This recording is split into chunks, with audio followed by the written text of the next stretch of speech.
మీ పాత బంగారు నగల ఎక్స్చేంజ్ పై గ్రాముకు 150 రూపాయలు అదనంగా పొందండి. పాత నగకు మేము ఇచ్చే నగదు పోల్చి చూడండి. మార్కెట్లో కంటే లలితాలో అధిక నగదు పొందండి.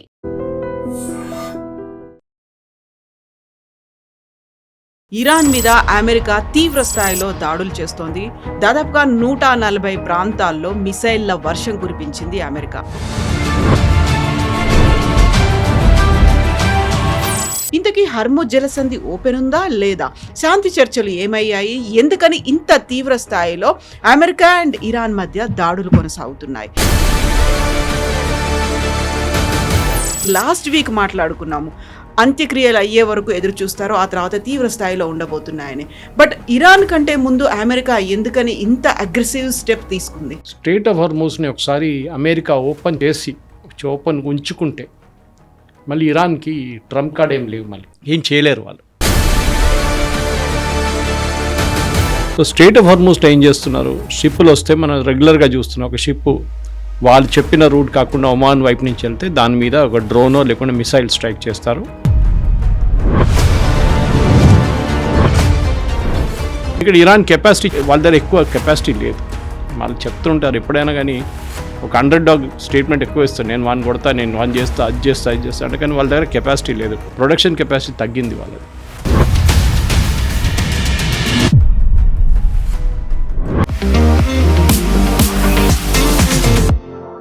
నమస్తే, నేను Kavitha. Welcome to iDream news and నిజాలు.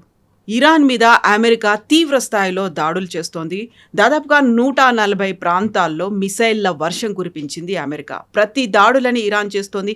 హర్ముజ్ జలసంధి మూసేసినట్టుగా అనౌన్స్ చేసింది. బట్ అమెరికాకు చెందినటువంటి సెంట్రల్ కమాండ్ మాత్రం హర్ముజ్ జలసంధి ఓపెనే ఉంది అనేటువంటి మాట చెప్తోంది. దీంతో పాటుగా మొస్తఫా ఖమేనీ ఇరాన్ మీద, అందులోనూ ఆయతుల్లా అలీ ఖమేనీని చంపినటువంటి 13 దేశాధినేతలకు సంబంధించి ఒక థ్రెట్ అనేది రిలీజ్ చేశారు. ఆ 13 మంది తమకు శత్రువులుగా పరిగణిస్తున్నట్టుగా అనౌన్స్ చేశారు. దీంతో పాటుగా గల్ఫ్ కంట్రీస్ ఏవైతే అమెరికాకు మద్దతుగా ఉన్నాయో వాటిని కూడా టార్గెట్ చేసుకుని ఇరాన్ దాడులు కొనసాగిస్తోంది. ఇంతకీ హర్ముజ్ జలసంధి ఓపెన్ ఉందా లేదా?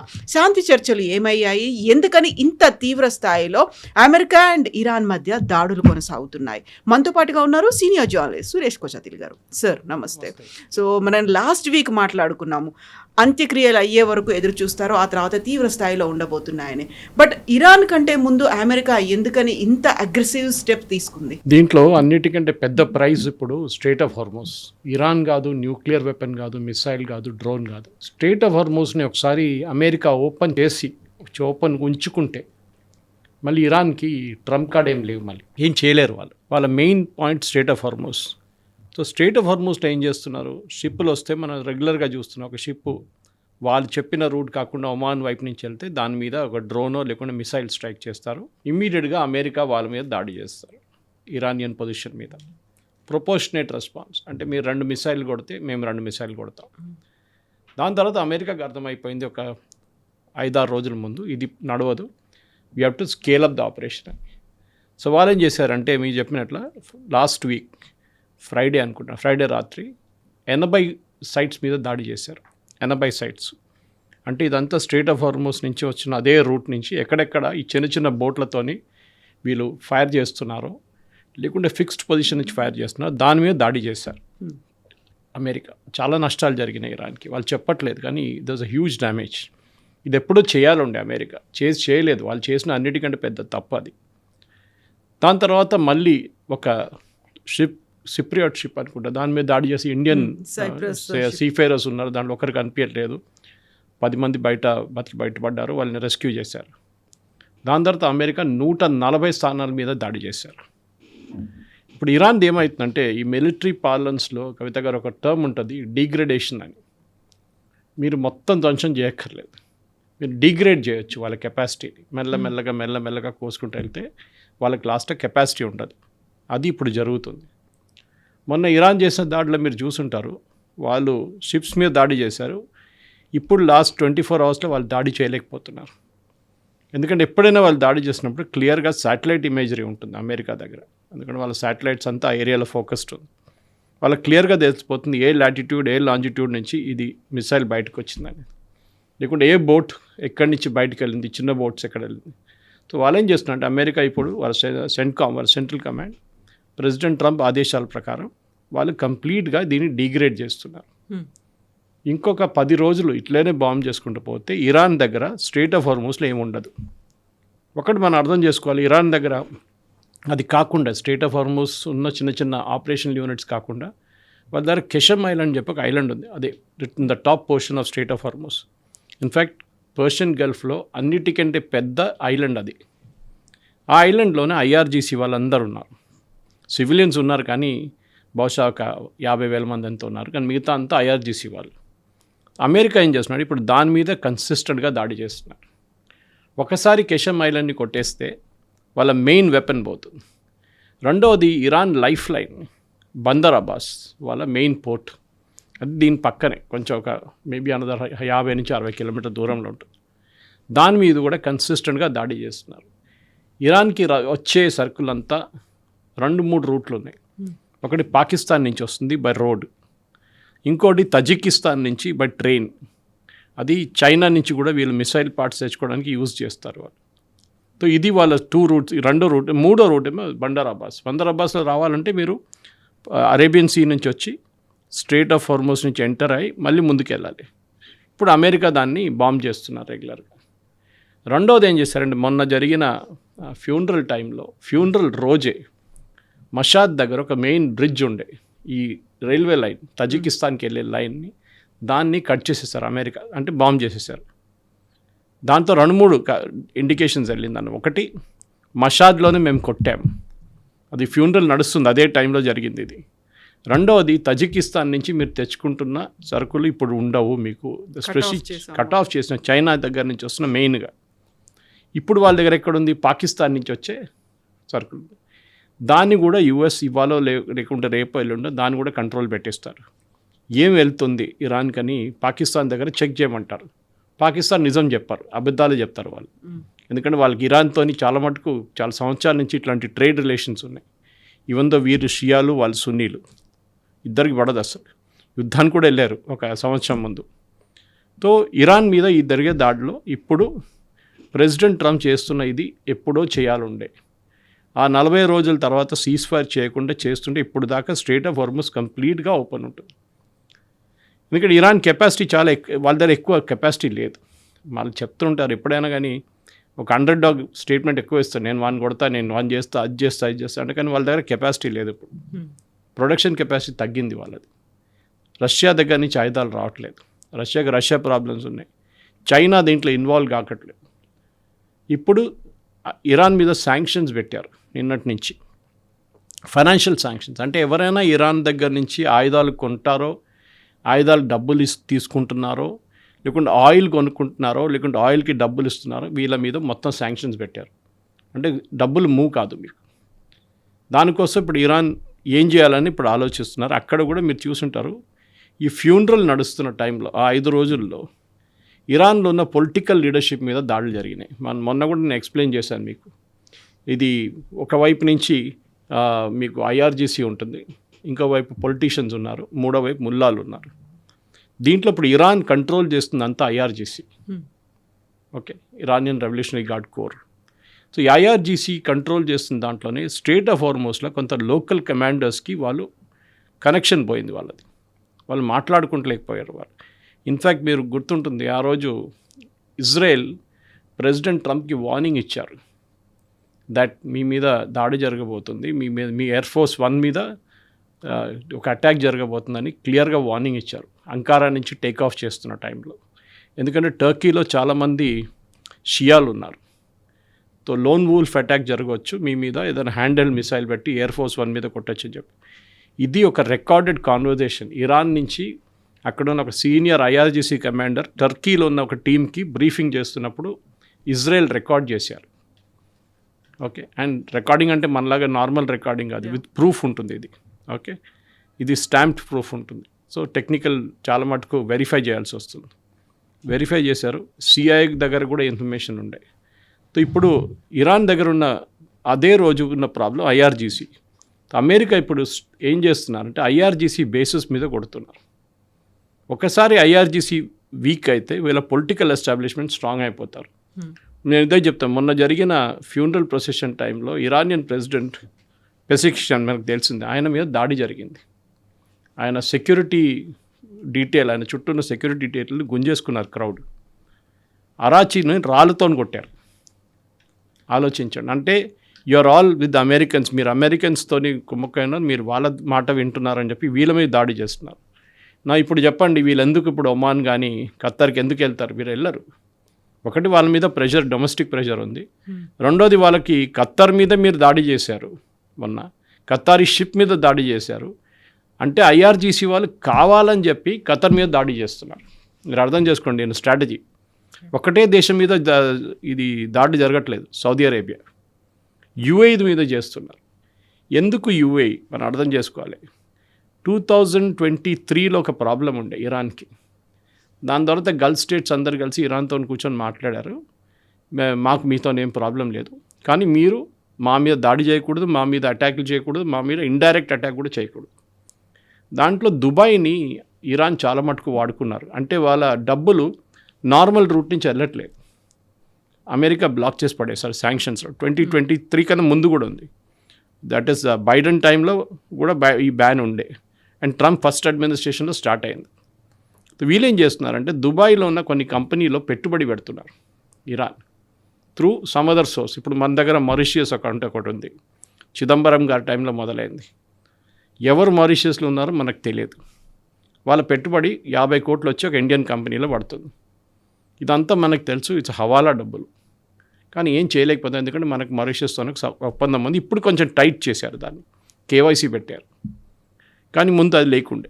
ఇరాన్ ఏం చేస్తున్నారు, అక్కడ ఫర్ ఎగ్జాంపుల్ పామ్ జుమేరియాలో 10 కాటేజెస్ కొనుక్కుంటారు, 10 విల్లాస్ కొనుక్కుంటారు. ఒక వారం తర్వాత 10 రోజుల తర్వాత అన్నీ అమ్మేసుకొని దాన్ని క్రిప్టోలో కన్వర్ట్ చేసి వాళ్ళు ఇంటర్నేషనల్ పేమెంట్ చేస్తారు. వాళ్ళకు వచ్చే పేమెంట్ కూడా అట్లనే వస్తుంది. దుబాయ్ అంటే మీకు తెలుసు, Dubai is a commercial capital. వాళ్ళ దగ్గర ఆయిల్ లేదు, ఆయిల్ అంతా ఉన్నది అబుదాబి దగ్గర ఉంది, ఫుజారా అక్కడ అటువైపు ఉంది. దుబాయ్ మీద చేసినప్పుడు దుబాయ్ వాళ్ళు పట్టుకున్నారు దీన్ని, అండ్ వాళ్ళు అన్నారు sorry you cannot do this, మా మీద మళ్ళీ అమెరికా వచ్చి మా మీద శాంక్షన్స్ పెడతారు, మీరు తీసేయండి అన్నారు. దానికోసం దుబాయ్ మీద ఎంత కోపం ఉంది వాళ్ళకి. పదే దుబాయ్ మీద ఎందుకు అటాక్ చేస్తున్నాయి, బికాస్ ఆఫ్ దిస్. వాళ్ళు అబుదాబి మీద చేయట్లేదు చూడండి, they are not attacking other parts. Fujairah మీద 1-2 సార్లు చేశారు ఎప్పుడో ఒకసారి, కానీ దే మెయిన్గా అటాక్ చేస్తున్నారు. నిన్న జరిగిన ఒక దాడిలో ఖత్తారీ ఆయిల్ ఫీల్డ్స్ మీద కొట్టారు. ఇరాన్ లాజిక్ ఏంటి, ఇరాన్ ఎప్పుడైనా అంటే ఇరాన్ అంటే ఐఆర్జీసీ దాడి చేస్తున్నప్పుడు ఏమంటారు, మేము అమెరికన్ అసెట్స్ని కొడుతున్నాం, వాళ్ళ బేస్లు ఎక్కడున్నాయో దాన్ని అటాక్ చేస్తున్నాం. కరెక్ట్. కానీ లాస్ట్ ఒక 5 రోజుల్లో చేసిన దాడిలో అమెరికన్ బేసెస్ వ్యతిరేకంగా ఏం వెళ్ళలేదు. అఫ్కోర్స్ జార్డన్లో ఒక మిసైల్ అటాక్ జరిగింది, ఒకటి కాదు 3 మిసైళ్ళు 8 డ్రోన్లు. దాంట్లో కూడా ఒక స్ట్రాటజీ ఉంది, ఎకనామిక్ స్ట్రాటజీ ఒకటి ఉంది. ఇరాన్ ఏం చేస్తారు, ఒక 25 డ్రోన్లు ఫైర్ చేస్తారు ఒకటేసారి, దాంతోపాటు ఒక 3 మిసైల్ కూడా ఫైర్ చేస్తారు. ఇది వాళ్ళు అడ్డుకోవాలంటే ఫర్ ఎగ్జాంపుల్ యూఏఈ అనుకోండి, యూఏఈ దగ్గర అఫ్కోర్స్ ఐరన్ డోమ్ ఉంది. మనం ఖత్తర్ తీసుకుందాం, ఖత్తర్ ఏం చేస్తారు, దాన్ని అడ్డుకోవడానికి అమెరికన్ పేట్రియట్ మిసైల్స్ వాడతారు. ఒక్కొక్క పేట్రియట్ మిసైల్ $1 మిలియన్. మీరు అది ఫైర్ చేస్తారు, అక్కడి నుంచి వాడు 25 డ్రోన్లు పంపిస్తున్నాడు, మీరు ట్యాకిల్ చేయండి, మినిమం మీరు ఒక 10 మిసైల్స్ కొట్టాల్సి వస్తుంది మినిమం. అది కూడా అన్నీ అడ్డుకోలేదు, ఎందుకంటే మీ 25 వస్తున్నాయి. సో హోప్ఫుల్లీ మీరు ఎక్కడో 10 డైరెక్షన్ తప్పిపోతుందని చెప్పి మీరు క్యాల్కులేట్ చేస్తారు. అది టిపికల్ డ్రోన్ టెక్నాలజీ అట్లా వర్క్ అవుతుంది. ఏం చేస్తున్నారు, వీళ్ళు ఫైరింగ్ చేస్తున్నప్పుడు ఈ $1 మిలియన్ ఖర్చు అవుతుంది. అక్కడి నుంచి వస్తున్న డ్రోన్లు $20,000 డ్రోన్, లేకుంటే ఒక నాట్ ఈవెన్ $500,000, 1/4 మిలియన్ అనుకోవచ్చు ఒక మిసైల్. తో వీళ్ళు ఒక్కొక్కసారి ఫైర్ చేస్తున్నాడు, వీళ్ళ ఖర్చులు ఎక్కువ అవుతుంది. సో దానికి ఒక ఎకనామిక్ స్ట్రాటజీ వాళ్ళది, ఇరాన్ది. వీళ్ళు ఎన్ని రోజులు పేట్రియట్ మిసైల్స్ కొనుక్కుంటారు, అమెరికా దగ్గరే పేట్రియట్ మిసైల్స్ అయినప్పుడు ఇప్పుడు వాళ్ళు ఖత్తర్కి ఎందుకు ఇస్తారు, సౌదీ అరేబియాకి ఎందుకు ఇస్తారు, కువైత్కి ఎందుకు ఇస్తారు, బహ్రెయిన్కి ఎందుకు ఇస్తారు. దానికోసం మొన్న జరిగిన ఒక దాడిలో ఇది ఎక్కువ పబ్లిసిటీ రాలేదు, కానీ ఈవెన్ అల్మంగ్ ద గల్ఫ్ స్టేట్ వాళ్ళు కొంచెం లో వాల్యూమ్గా ఉంచుకున్నారు దీన్ని. ఖత్తర్ అండ్ బహ్రెయిన్ కలిసి ఇరాన్ మీద దాడి చేశారు. ఎందుకంటే వాళ్ళు చిన్న countries compared to say Saudi Arabia, లేకుంటే ఖత్తర్ కూడా చాలా చిన్నది, 167 కిలోమీటర్లు అంతే. కానీ లాంగెస్ట్ పాయింట్ మీరు ఒక సౌదీ అరేబియా, యుఏఈ పెద్ద దేశాలు, కానీ Qatar and Bahrain and Kuwait చాలా చిన్న. సో వాళ్ళు ఏం చేశారు, మేము ఎక్కువ రోజులు ఇది అడ్డుకోలేము, we cannot spend money fighting this for అని చెప్పి వాళ్ళ ఎయిర్క్రాఫ్ట్ యూజ్ చేసి బాంబ్ చేశారు ఇరాన్ని. దానికోసం 3 రోజులు ముందు జరిగిన ఒక బాంబింగ్లో అమెరికా అన్నారు మేము చేయలేదు. ఒక మాట ఉంది క్లియర్గా, అమెరికన్ సెంట్కామ్ బాంబ్ చేస్తే వాళ్ళు క్లియర్గా చెప్తారు, వాళ్ళ ఎక్స్ హ్యాండిల్లో పెడతారు వాళ్ళు, that we have bombed 140 location 80 locations అని చెప్పేసి పేరుతో సహా చెప్తారు వాళ్ళు. కానీ మొన్న జరిగిన ఆ దాడిలో they didn't make any such announcement. కానీ ఇరాన్ అన్నారు మా మీద 8 మిసైల్స్తో ఫైరింగ్ జరిగింది, చాలా డ్యామేజ్ జరిగింది, 3 ఇంజర్డ్ అయ్యారు. దట్ వాజ్ దిస్ వీళ్ళిద్దరు. సో గల్ఫ్లో ఒక యుద్ధం ఇప్పుడు మారిపోతుంది. అమెరికా చాలా క్లియర్గా ఎప్పటి నుంచో గల్ఫ్ దేశాలకు చెప్తున్నారు మీరు కూడా మాతో రండి, అప్పుడు వీ కెన్ ఫైట్. నేటోని కూడా అదే అన్నారు, నేటో కూడా రాలేదు. అమెరికా ఏం చేస్తున్నారంటే వాళ్ళ బేస్ ఇంకొక రీథింక్ జరుగుతుంది అమెరికాలో. ఈ బేసులు పెట్టుకోవాలని ఉందా గల్ఫ్ రీజన్లో అని చెప్పి ఇప్పుడు ఆలోచిస్తున్నారు వాళ్ళు. ఇన్ఫ్యాక్ట్ చాలా బేసెస్ వాళ్ళు వెకేట్ చేశారు, వాళ్ళ మ్యాన్ పవర్ లేదు అక్కడ, హోటల్స్కి షిఫ్ట్ చేశారు వాళ్ళు. దుబాయ్ కానివ్వండి, ఖత్తర్లో కానివ్వండి, even Kuwait and Bahrain also. Bahrain దగ్గర వాళ్ళ 5th ఫ్లీట్ ఉంది, నేవల్ ఫ్లీట్ ఉంది, వాళ్ళని కూడా షిప్స్ అంతా అక్కడి నుంచి మూవ్ చేసేసారు వాళ్ళు. సో ఎందుకంటే ships are sitting targets, sitting ducks అంటాం మన ఇంగ్లీష్లో. వాడిని ఫాస్ట్గా మీరు మూవ్ చేయలేరు, ఎయిర్క్రాఫ్ట్ లాగా కాదు. ఎయిర్క్రాఫ్ట్ విత్ ఇన్ సెకండ్స్ మీరు ఇంకో దేశానికి తీసుకెళ్ళిపోవచ్చు. ఇది జరుగుతుంది ఇప్పుడు. సో అక్కడి నుంచి అమెరికా వెకేట్ చేయడం మొదలు పెడుతున్నా. ఇరాన్ స్ట్రాటజీ అది. ఇరాన్ స్ట్రాటజీ ఎప్పటి నుంచో ఏంటంటే ఇప్పుడు కాదు, వాడు 45 సంవత్సరాల ముందు నుంచి అమెరికాతో జరుగుతున్న ఈ ఘర్షణలో వాళ్ళకి చాలా క్లియర్గా అమెరికన్ అసెట్స్ని ఆ రీజన్లో ఉంచుకోకూడదు. ఏ రోజు అమెరికన్ మిలిటరీ అక్కడి నుంచి మూవ్ అయిపోతుందో సౌదీ అరేబియా లాంటి పెద్ద దేశాలు టోటలీ ఇన్స్టేబుల్ అయిపోతారు, unstable totally. Even Qatar for that matter. ఎంత డబ్బులు ఉన్నా కానీ మీ సొంత ఆర్మీ కంట్రోల్ చేయలేకపోతే పోతుంది. దానికోసం సౌదీ అరేబియా పాకిస్తాన్ తెచ్చి పెట్టుకున్నారు అక్కడ. వాళ్ళ దగ్గర వాళ్ళ ఆర్మీకి అంత కెపాసిటీ లేదు. So this is what is happening అనమాట. ఇంకా దీంట్లో ఇంటర్నల్ పాలిటిక్స్ చాలా ఉన్నాయి, కానీ first step, second step, third step జరుగుతుంది. కానీ ప్రెసిడెంట్ ట్రంప్ ఇంకొక 20-25 రోజులు if he continues with this bombing డెఫినెట్గా ఇరాన్ సరెండర్ అని కాదు, కానీ ఇరాన్ కెపాసిటీ పోతుంది. సో అంత్యక్రియలు అయిన వెంటనే ముస్తఫా ఖమేని 13 మందిని టార్గెట్ చేస్తుండగా వాళ్ళ పేర్లను అయితే అనౌన్స్ చేశారు. బట్ ఇదన్నీ కాకుండానే ట్రంప్కు చాలా కీలకమైనటువంటి పర్సన్, ఒక ఫ్రెండ్, సెనేటర్ని కూడా చంపేశారు. దాని వెనకాల ఇరాన్ అండ్ టర్కీ ఉంది అనేటువంటి మాటని డొనాల్డ్ ట్రంప్ చెప్తున్నాడు. సో అది ఇంకొక యుద్ధంగా పరిగణించబోతోందా? లిండ్సీ గ్రామ్ గురించి చెప్తున్నారా? లిండ్సీ గ్రామ్ ఇప్పుడే నేను మీతో కూర్చొని ఇనిషియల్ డిస్కషన్ టైంలో ఆయన పోస్ట్ మార్టం అని చెప్పలేము, కానీ ఆటోస్పీ రిపోర్ట్ వచ్చింది వాళ్ళ కరోనా, సేయింగ్ దట్ ఆయనకు హార్ట్ ప్రాబ్లం ఉండే, ఆ హార్ట్ ప్రాబ్లంతోనే చనిపోయారు. దాంతో ఒక మెడికల్ టర్మ్ కూడా చెప్పారు వాళ్ళు. ఆయనకి Lindsey Graham one of biggest opponent. Lindsey Graham మనం భారతదేశం, మన మీద ఆయన చేసిన అక్రమాలు చాలా తక్కువ కాదు. మన మీద టారిఫ్లు తీసుకొచ్చారు చూడండి, ఇది లిండ్సీ గ్రామ్ పని. అది కాకుండా ఇప్పుడు 500% టారిఫ్ మన మీద పెడుతున్నారని చెప్పి నిన్నటి నుంచి మొన్నటి నుంచి ఇంకొక పుకారు మొదలైంది. ఆయన ఒక రెజల్యూషన్ వాళ్ళ కాంగ్రెస్లో తీసుకొస్తున్నారు, మనం రష్యా దగ్గర నుంచి ఆయిల్ కొంటున్నాం, దానికోసం మన మీద 500% పెనల్టీ పెట్టాలని చెప్పి ఇదే లిండ్సీ గ్రామ్ ప్రపోజ్ చేశారు. కానీ ఇనిషియల్ అజంప్షన్ ఏముందంటే ఆయన మొన్న యుక్రెయిన్ వెళ్ళారు 3 రోజుల ముందు. అక్కడ ఏదైనా పాయిజనింగ్ జరిగిందా అని డౌట్ ఉండే వీళ్ళకి.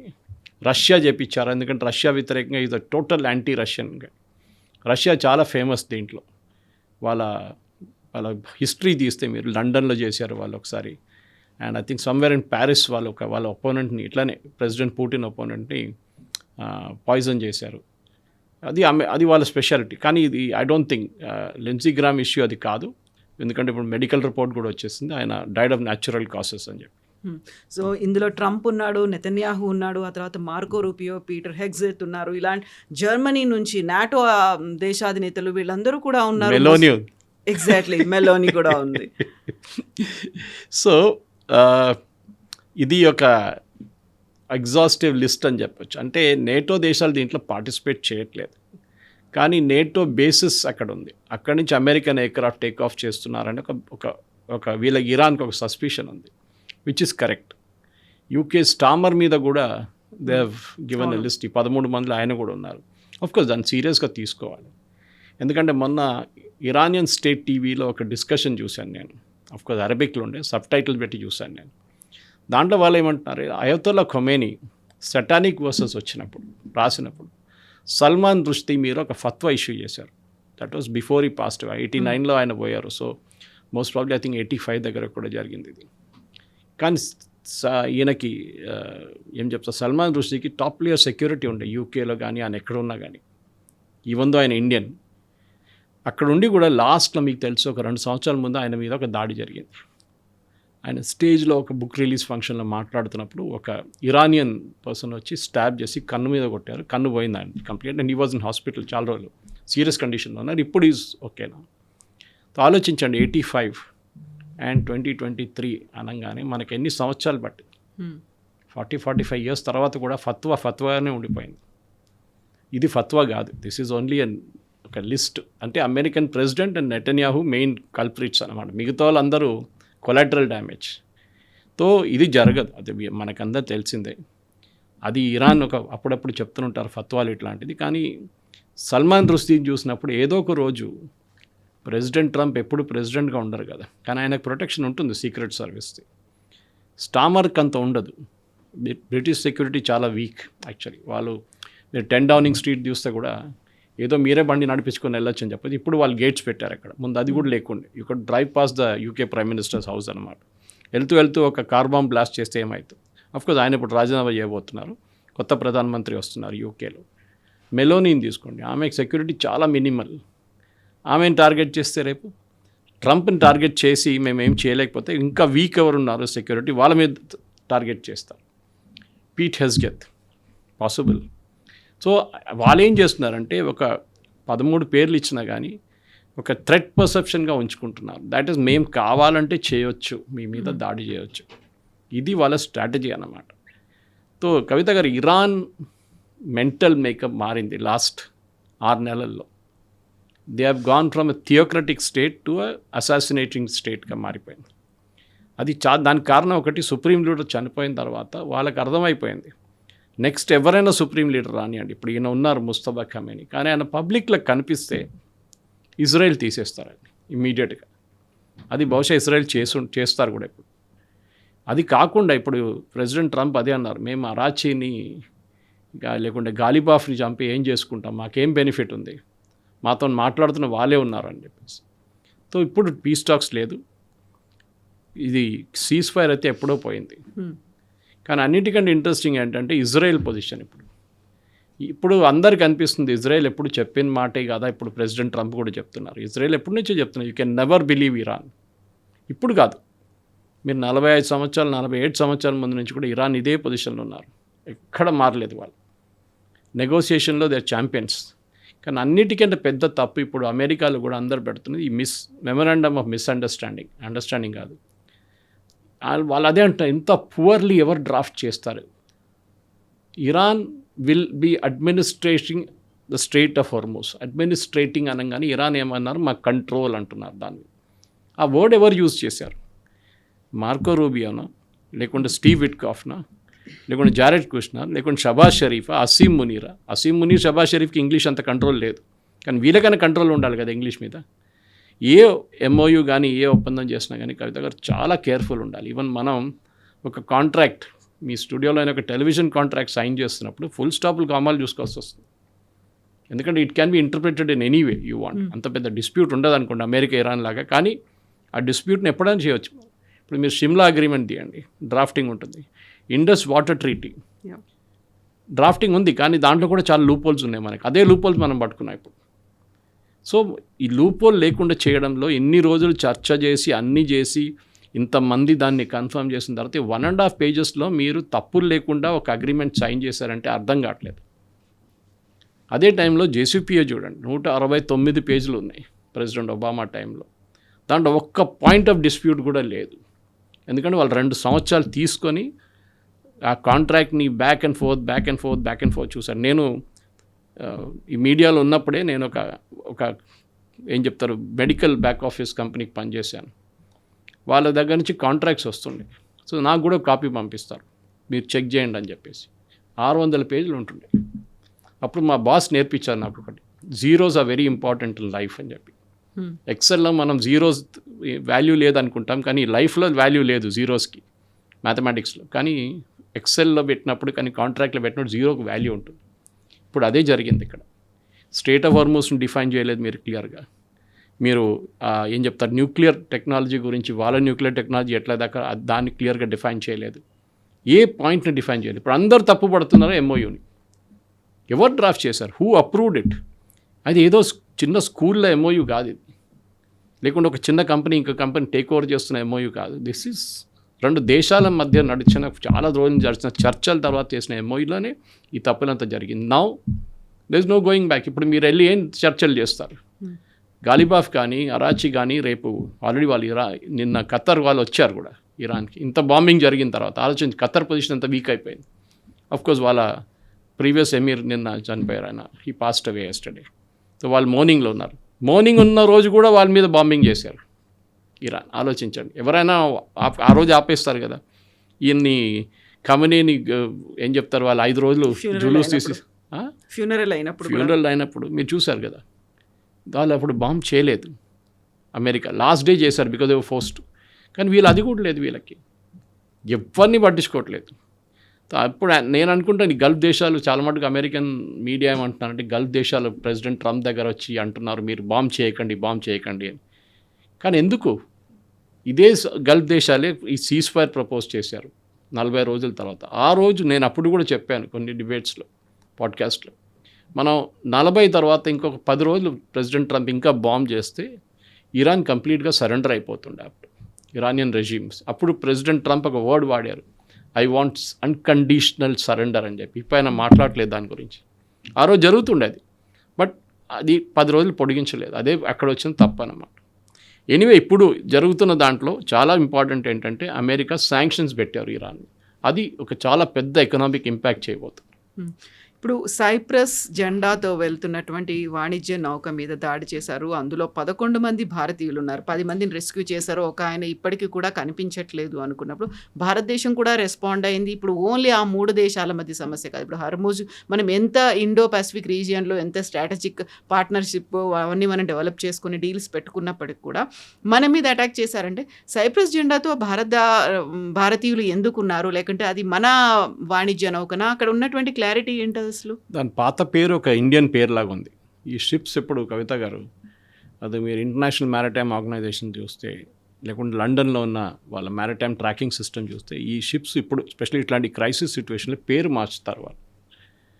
మీరు ఆలోచించండి, మొన్న Khattar flagged ship LPG tanker move అవుతున్నప్పుడు దాని మీద కొట్టారు ఇరాన్. అంటే నాకు ఇప్పుడు చెప్పండి, ఖత్తర్ని వాళ్ళు అర్థం చేసుకోరా? ఖత్తర్ ఫ్లాగ్ వాళ్ళకి తెలియదా? ఖత్తర్ క్యాప్టెన్తో మాట్లాడుతున్నారు వాళ్ళు, మీరు ఆ రూట్లో ఎందుకు వెళ్తున్నారు, మా రూట్ పోయినరు అని చెప్పి మాట్లాడి ఆర్గ్యుమెంట్ జరిగింది వీళ్ళ నడిమిట్లో. It's on the net. అంటే వాళ్ళకి తెలుసు that is a Qatari ship అని చెప్పి అప్పుడు కూడా కొట్టారు వాళ్ళ మీద.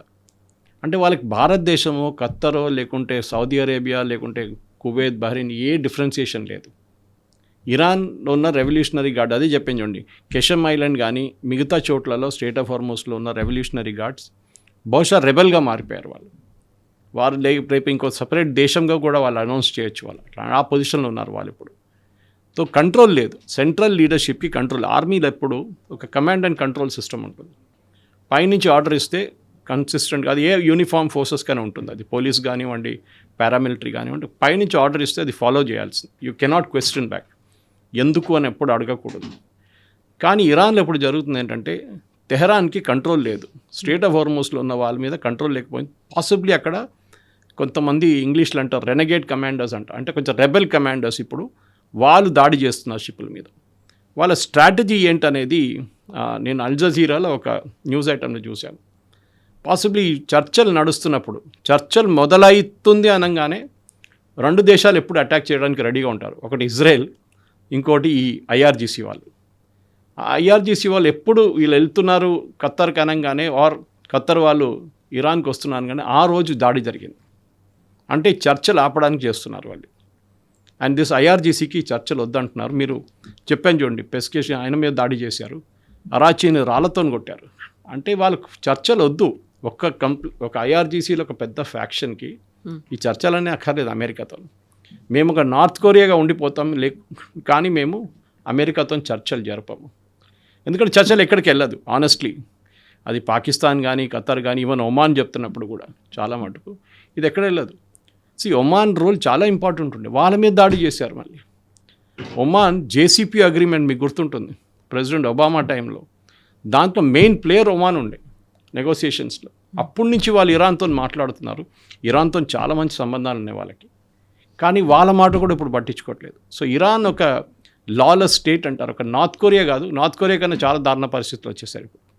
నార్త్ కొరియా అట్లీస్ట్ వాళ్ళు పని చూసుకుంటే వాళ్ళు కూర్చుంటారు ఒక చోట్ల, వాళ్ళు ఎక్కువ గొడవ చేయరు వాళ్ళు. But these people are become another Hamas version లాగా అయిపోయారు, హెజ్బుల్లా వర్షన్ లాగా అయిపోయారు. ఏదేదో కమాండర్లు ఎక్కడి నుంచి ఏదేదో చేస్తున్నారు, ఫైరింగ్ అక్కడ చేస్తున్నారు, ఫైరింగ్ ఇక్కడ చేస్తున్నారు, దాంతో మొత్తం యాక్టివిటీ ఆగిపోయింది. ఇప్పుడు స్ట్రైట్ ఆఫ్ హార్మజ్ బంద్ అయిందని ఇరాన్ చెప్తున్నారు, అమెరికన్ సెంట్కామ్ అంటున్నారు నో ఇట్ ఈస్ ఓపెన్. కానీ నిన్న 24 నౌకలే క్రాస్ అయింది, 24 షిప్స్. నేను మ్యారిటైమ్ డేటా చూశాను నేను ఇవాళ పొద్దున. దానికన్నా 4 రోజుల ముందు 76 క్రాస్ అయినాయి. And pre war before February 20 120 షిప్లు క్రాస్ అవుతుండే ప్రతిరోజు.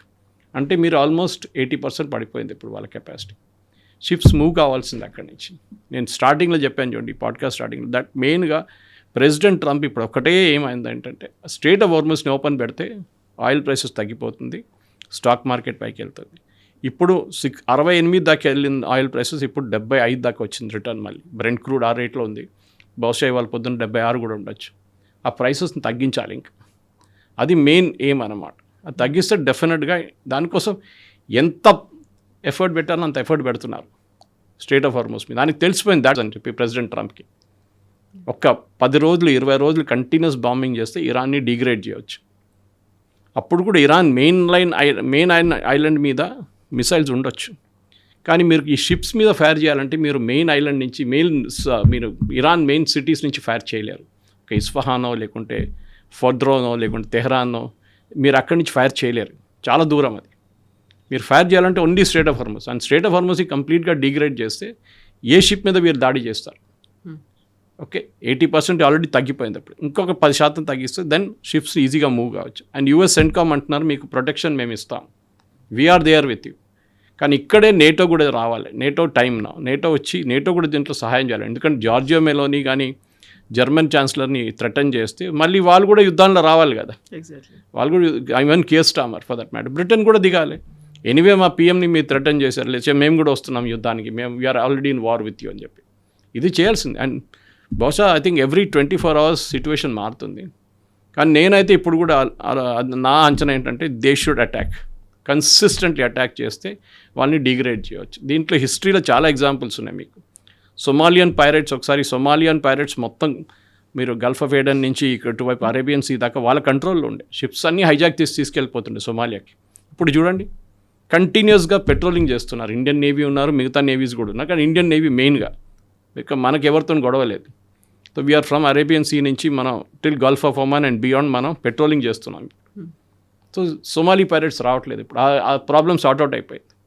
ఇది కూడా అంతే.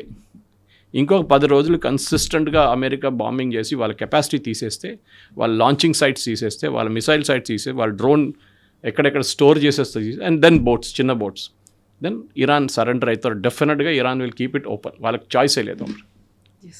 Thank you so much. Thank you very much.